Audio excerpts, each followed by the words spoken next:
Hello, hello. I have decided to try something. I've actually done it before, but I've decided to try and do it again. I once did a couple of readings on this channel, and to be fair, they were pretty terrible. But they were kind of amusing. And I was looking for something to do that wasn't just VODs, so I'm like, what the hell? Let's get back to it. I'm gonna read a book. Together. With you.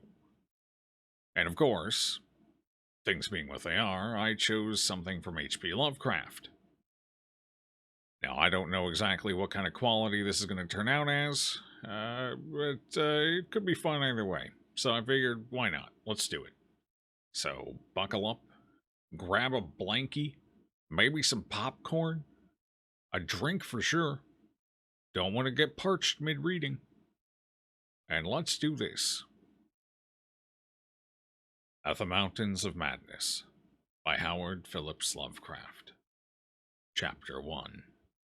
I am forced into speech because men of science have refused to follow my advice without knowing why. It is altogether against my will that I tell my reasons for opposing this contemplated invasion of the Antarctic, with its vast fossil hunt and its wholesale boring and melting of the ancient ice caps. And I am the more reluctant because my warning may be in vain. Doubt of the real facts, as I must reveal them, is inevitable. Yet, if I suppress what will seem extravagant and incredible, there would be nothing left. The hitherto withheld photographs, both ordinary and aerial, will count in my favor, for they are damnably vivid and graphic. Still, they will be doubted because of the great lengths to which clever fakery can be carried. The ink drawings, of course, will be jeered at as obvious impostures, notwithstanding a strangeness of technique which art experts ought to remark and puzzle over.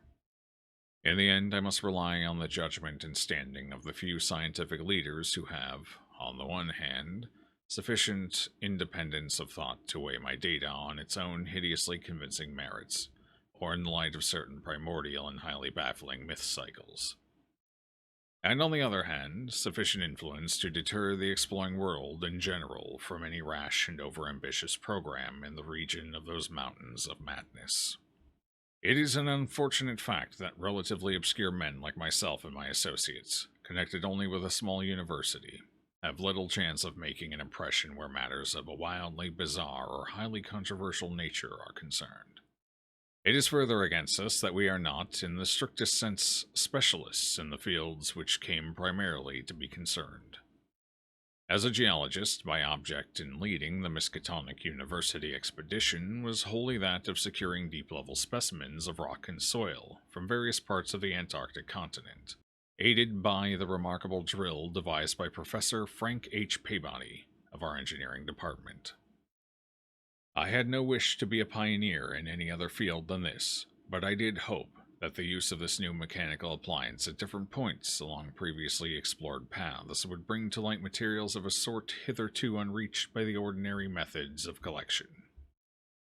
Peabody's drilling apparatus, as the public already knows from our reports, was unique and radical in its lightness, portability, and capacity to combine the ordinary artesian drill principle with the principle of the small circular rock, drill in such a way as to cope quickly with the strata of varying hardness.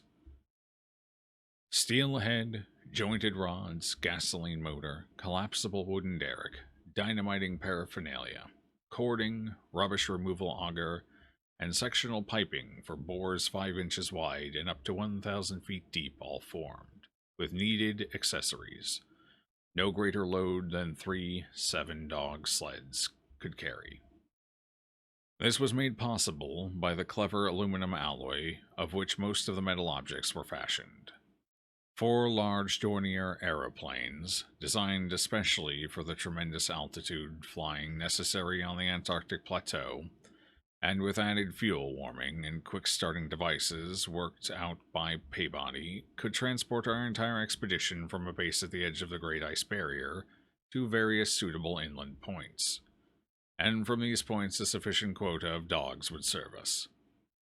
We planned to cover as great an area as one Antarctic season, or longer, if absolutely necessary, would permit.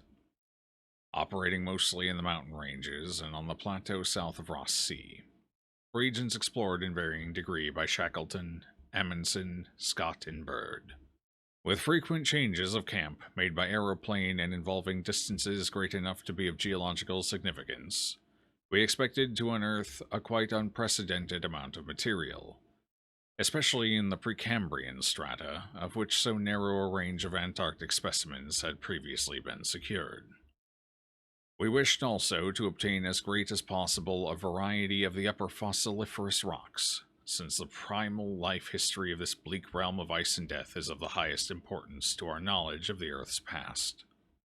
That the Antarctic continent was once temperate and even tropical, with a teeming vegetable and animal life of which the lichens, marine fauna, arachnida, and penguins of the northern edge are the only survivals, is a matter of common information, and we hope to expand that information in variety, accuracy, and detail. When a simple boring revealed fossiliferous signs, we would enlarge the aperture by blasting, in order to get specimens of suitable size and condition. Our borings, of varying depth, according to the promise held out by the upper soil or rock, were to be confined and exposed, or nearly exposed, land surfaces, these inevitably being slopes and ridges because of the 1 or 2 mile thickness of solid ice overlying the lower levels. We could not afford to waste drilling the depth of any considerable amount of mere glaciation, though Peabody had worked out a plan for sinking copper electrodes in thick clusters of borings and melting off limited areas of ice with current from a gasoline-driven dynamo. It is this plan, which we could not put into effect except experimentally on an expedition such as ours, that the coming Starkweather Moor expedition proposed to follow, despite the warnings I have issued since our return from the Antarctic. The public knows of the Miskatonic expedition through our frequent wireless reports to the Arkham Advisor and Associated Press, and through the later articles of Peabody and myself. We consisted of 4 men from the university: Peabody, Lake of the Biology Department, Atwood of the Physics Department, also a meteorologist, and myself, representing geology and having nominal command, besides 16 assistants, 7 graduate students from Miskatonic, and 9 skilled mechanics. Of these 16, 12 were qualified aeroplane pilots, all but 2 of whom were competent wireless operators. 8 of them understood navigation with compass and sextant, as did Peabody, Atwood, and I. In addition, of course, our 2 ships, wooden ex-whalers, reinforced for ice conditions and having auxiliary steam, were fully manned. The Nathaniel Derby Pickman Foundation, aided by a few special contributions, financed the expedition. Hence our preparations were extremely thorough, despite the absence of great publicity. The dogs, sledges, machines, camp materials, and unassembled parts of our 5 planes were delivered in Boston, and there our ships were loaded. We were marvelously well equipped for our specific purposes, and in all matters pertaining to supplies, regimen, transportation, and camp construction, we profited by the excellent example of our many recent and exceptionally brilliant predecessors. It was the unusual number and fame of these predecessors which made our own expedition, ample though it was, so little noticed by the world at large. As the newspapers told, we sailed from Boston Harbor on September 2nd, 1930, taking a leisurely course down the coast and through the Panama Canal, and stopping at Samoa and Hobart, Tasmania, at which latter place we took on final supplies. None of our exploring party had ever been to the polar regions before, hence we all relied greatly on our ship captains, J.B. Douglas, commanding the brig Arkham, and serving as commander of the sea party, and George Thorfinson, commanding the bark Miskatonic, both veteran whalers in Antarctic waters. As we left the inhabited world behind, the sun sank lower and lower in the north, and stayed longer and longer above the horizon each day. At about 62 degrees south latitude, we sighted our first icebergs, tape-like objects with vertical sides, and just before reaching the Antarctic Circle, which we crossed on October 20th with appropriately quaint ceremonies, we were considerably troubled with the field ice. The falling temperature bothered me considerably after our long voyage through the tropics, but I tried to brace up for the worst rigors to come. On many occasions, the curious atmospheric effects enchanted me vastly, these including a strikingly vivid mirage, the first I had ever seen, in which distant bergs became the battlements of unimaginable cosmic castles. Pushing through the ice, which was fortunately neither extensive nor thickly packed, we regained open water at the south latitude 67 degrees, east longitude 175 degrees. On the morning of October 26th, a strong land blink appeared on the south, and before noon we all felt a thrill of excitement at beholding a vast, lofty, and snow-clad mountain chain, which opened out and covered the whole vista ahead. At last we had encountered an outpost of the great unknown continent and its cryptic world of frozen death. These peaks were obviously the Admiralty Range, discovered by Ross, and it would now be our task to round Cape Adair and sail down the east coast of Victoria Land, to our contemplated base on the shore of McMurdo Sound, at the foot of the volcano Erebus, in south latitude 77 degrees 9 minutes. The last lap of the voyage was vivid and fancy-stirring. Great barren peaks of mystery loomed up constantly against the west as the low northern sun of noon, or the still lower horizon-grazing southern sun of midnight poured its hazy reddish rays over the white snow, bluish ice and water lanes, and black bits of exposed granite slope. Through the desolate summits swept ringing, intermittent gusts of terrible Antarctic wind, whose cadences sometimes held vague suggestions of a wild and half-sentient musical piping, with notes extending over a wide range, and which for some subconscious mnemonic reason seemed to me disquieting and even dimly terrible. Something about the scene reminded me of the strange and disturbing Asian paintings of Nicholas Roerich, and of the still stranger and more disturbing descriptions of the evilly fabled plateau of Leng which occur in the dreaded Necronomicon of the mad Arab Abdul al-Hazred. I was rather sorry, later on, that I had ever looked into that monstrous book at the college library. On the 7th of November, sight of the westward range having been temporarily lost, we passed Franklin Island, and the next day descried the cones of Mounts Erebus and Terror on Ross Island ahead, with a long line of the Prairie Mountains beyond. There now stretched off to the east the low, white lines of the Great Ice Barrier, rising perpendicularly to a height of 200 feet like the rocky cliffs of Quebec, and marking the end of the southward navigation. In the afternoon we entered McMurdo Sound, and stood off the coast in the lee of smoking Mount Erebus.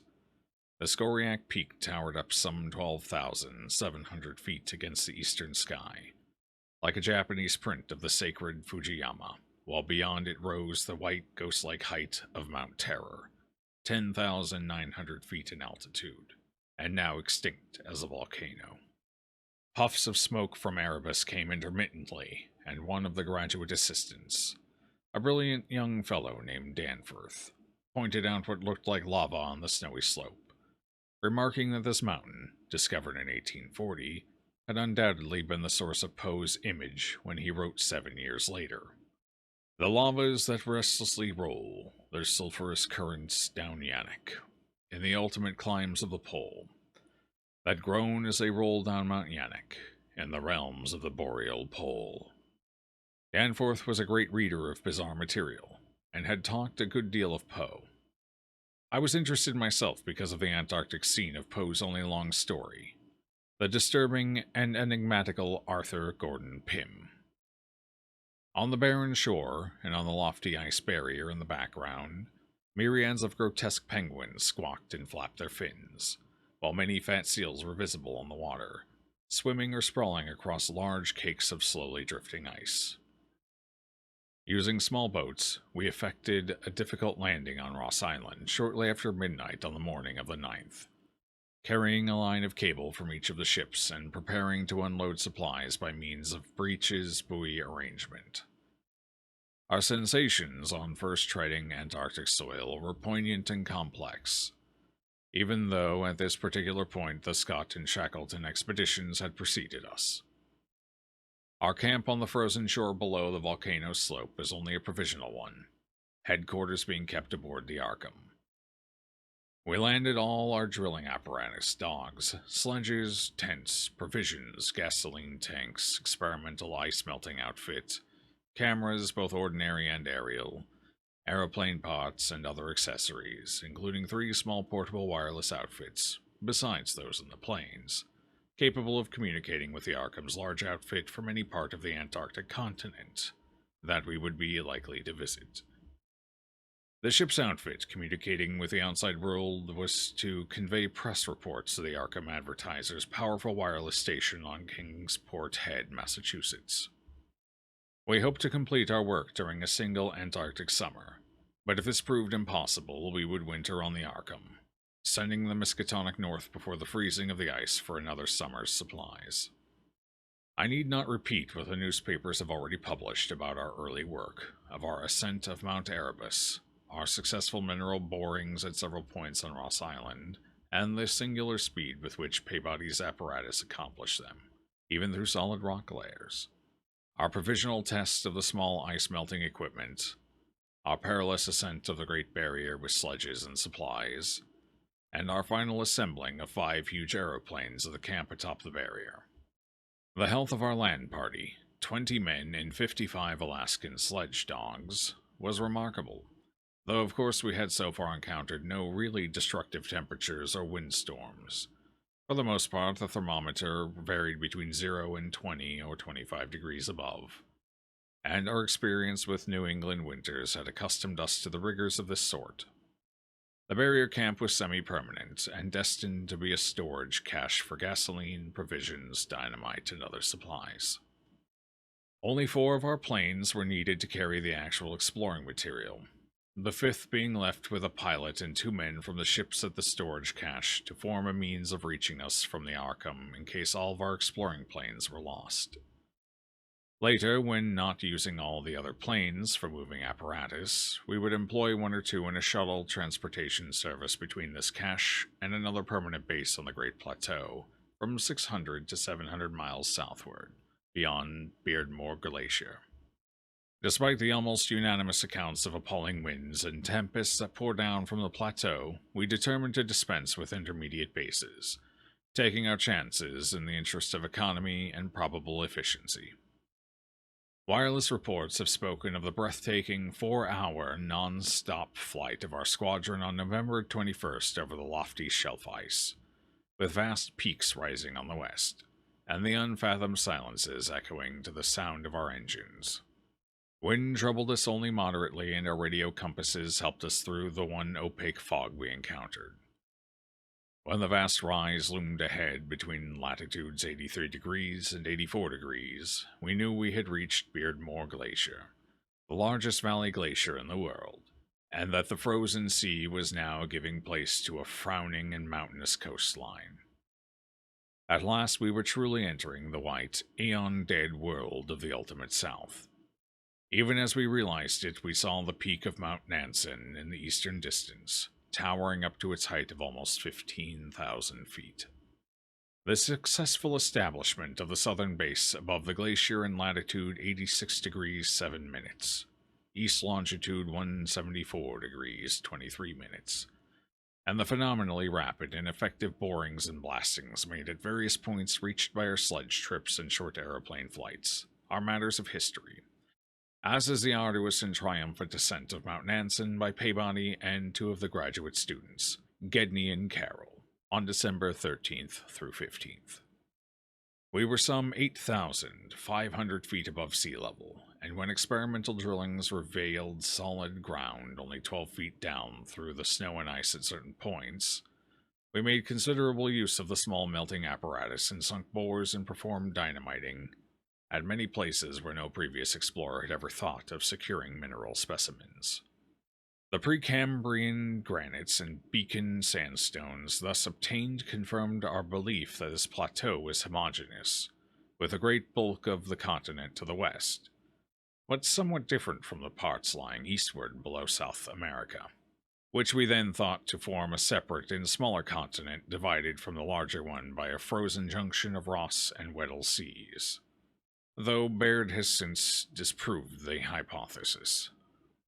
In certain of the sandstones, dynamited and chiseled after boring revealed their nature, we found some highly interesting fossil markings and fragments, notably ferns, seaweeds, trilobites, crinoids, and such mollusks as linguillae and gastropods, all of which seemed of real significance in connection with the region's primordial history. There was also a queer triangular striated marking, about a foot in greatest diameter, which Lake pieced together from 3 fragments of slate brought up from a deep blasted aperture. These fragments came from a point to the westward, near the Queen Alexandra Range, and Lake, as a biologist, seemed to find their curious markings unusually puzzling and provocative, though to my geological eye it looked not unlike some of the ripple effects reasonably common in the sedimentary rocks, since slate is no more than a metamorphic formation into which a sedimentary stratum is pressed, and since the pressure itself produces odd distorting effects on any markings which may exist, I saw no reason for extreme wonder over the striated depression. On January 16th, 1931, Lake, Peabody, Danforth, and the other 6 students, and myself flew directly over the South Pole and 2 of the Great Plains, being forced down once by a sudden high wind, which, fortunately, did not develop into a typical storm. This was, as the papers have stated, one of several observation flights, during others of which we tried to discern new topographical features in areas unreached by previous explorers. Our early flights were disappointing in this latter respect, though they afforded us some magnificent examples of the richly fantastic and deceptive mirages of the polar regions, of which our sea voyage had given us some brief foretastes. Distant mountains floated in the sky as enchanted cities, and often the whole white world would dissolve into a gold, silver, and scarlet land of Dunsanian dreams and adventurous expectancy under the magic of the low midnight sun. On cloudy days, we had considerable trouble in flying owing to the tendency of snowy earth and sky to merge into one mystical, opalescent void, with no visible horizon to mark the junction of the two. At length, we resolved to carry out our original plan of flying 500 miles eastward, with all 4 exploring planes and establishing a fresh sub-base at a point which would probably be on the smaller continental division, as we mistakenly conceived it. Geological specimens obtained there would be desirable for purposes of comparison. Our health so far had remained excellent, lime juice well offsetting the steady diet of tinned and salted food, and temperatures generally above 0 enabling us to do without our thickest furs. It was now midsummer, and with haste and care we might be able to conclude work by March and avoid a tedious wintering through the long Antarctic night. Several savage windstorms had burst upon us from the west, but we had escaped damage through the skill of Atwood in devising rudimentary aeroplane shelters and windbreaks of heavy snow blocks, and reinforcing the principal camp buildings with snow. Our good luck and efficiency had indeed been almost uncanny. The outside world knew, of course, of our program, and was told also of Lake's strange and dogged insistence on a westward, or rather northwestward, prospecting trip before our radical shift to the new base. It seemed that he had pondered a great deal, and with alarmingly radical daring, over that triangular striated marking in the slate, reading into it certain contradictions in nature and geological period, which whetted his curiosity to the utmost, and made him avid to sink more borings and blastings in the west-stretching formation to which the exhumed fragments evidently belonged.